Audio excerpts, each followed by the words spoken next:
নমস্কার, মিষ্টির কিচেনে আপনাদের সবাইকে স্বাগত। আজ আমি রান্না করব বেগুন দিয়ে পাবদা মাছ।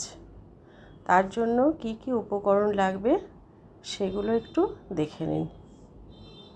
পাবদা মাছ, নুন, এটা টমেটো আর কাঁচা লঙ্কার পেস্ট আছে, কালো জিরে, ধনেপাতা, হলুদ গুঁড়ো আর বেগুন।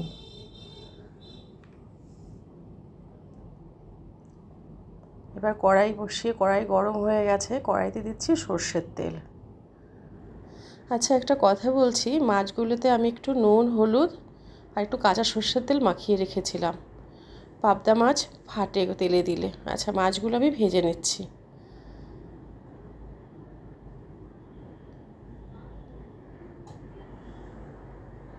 একটু হালকাই ভাজবো মাছগুলো। মাছ ভাজা হয়ে গেছে, মাছগুলো তুলে নিচ্ছি। এবার দেব বেগুন। বেগুনটা একটু ভালো করে ভাজতে হবে, একটু লাল লাল করে ভাজবো। দিচ্ছি নুন। বেগুনটা এমন করে ভাজতে হবে যেন বেগুন সেদ্ধ হয়ে যায়, কারণ ঝোলে বেশি বেগুন ফোটাবো না।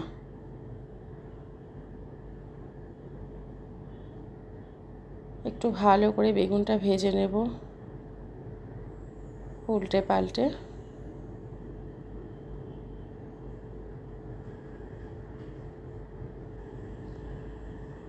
বেগুন ভাজা হয়ে গেছে, বেগুনগুলো নইয়ে দিচ্ছি।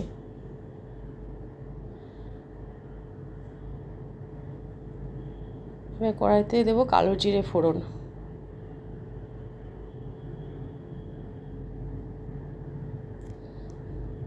দিচ্ছি কাঁচা লঙ্কা আর টমেটোর যে পেস্ট করে রেখেছিলাম সেই পেস্টটা দিচ্ছি।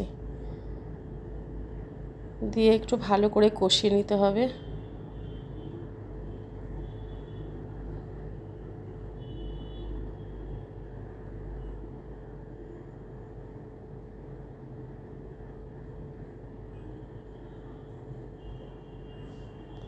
মশলাগুলো যাতে পুড়ে না যায়, একটু ভালো করে নাড়াচাড়া করে কষিয়ে নেব।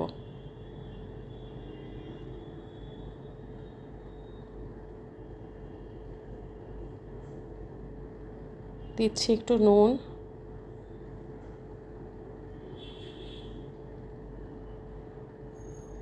একটু হলুদ গুঁড়ো দিচ্ছি, দিয়ে আর একটু কষিয়ে নেব।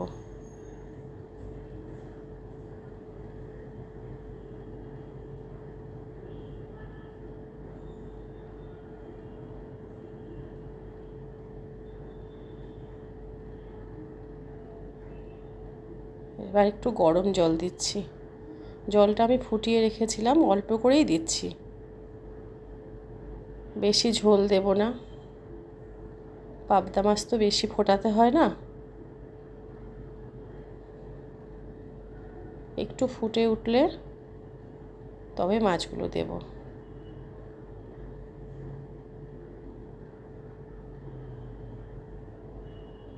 ঝোল ফুটে গেছে, এবার মাছগুলো দিচ্ছি।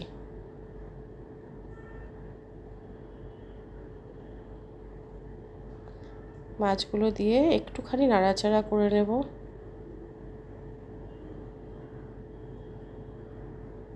এবার দেব বেগুন।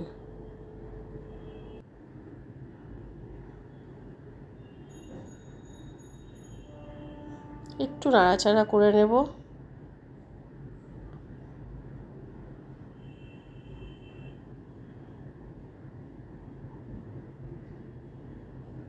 এবার ধনেপাতা দেব। ধনেপাতাগুলো দিয়ে একটু চাপা দেব। এবার চাপা ঢাকা দিয়ে রাখবো একটুখানি।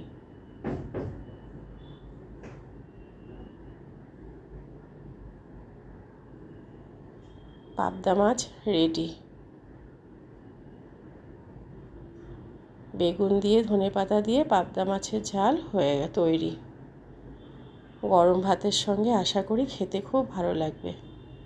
একবার এভাবে বানিয়ে খেয়ে দেখবেন।